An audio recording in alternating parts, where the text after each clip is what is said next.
Florence Nightingale, The Angel of the Crimea.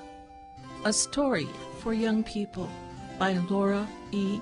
Richards. Copyright 1909. Chapter 1. How Florence Got Her Name. Her Three Homes. One evening, sometime after the Great Crimean War of 1854-55, a company of military and naval officers met at dinner in London.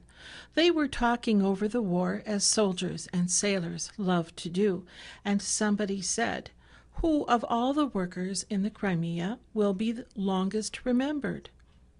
Each guest was asked to give his opinion on this point, and each one wrote a name on a slip of paper.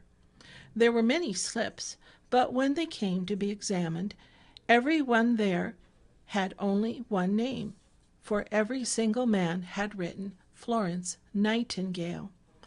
Every English boy and girl knows the beautiful story of Miss Nightingale's life.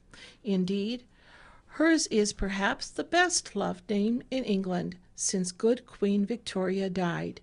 It will be a great pleasure to me to tell this story to our own boys and girls in this country, and it shall begin, as all proper stories do, at the beginning.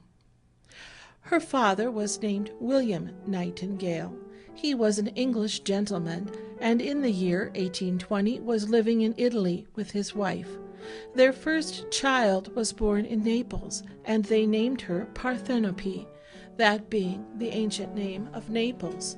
2 years later, when they were living in Florence, another little girl came to them, and they decided to name her also after the city of her birth. When Florence was still a very little child, her parents came back to England to live, bringing the two children with them. First, they went to a house called Lea Hall in Derbyshire. It was an old house of gray stone, standing on a hill in meadows full of buttercups and clover.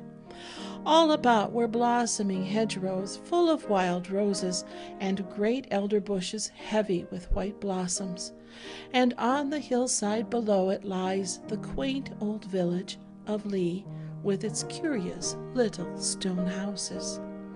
Lea Hall is a farmhouse now, but it still has its old flag-paved hall and its noble staircase of oak with twisted balustrade, and broad, solid steps where little Florence and her sister Parthy used to play and creep and tumble.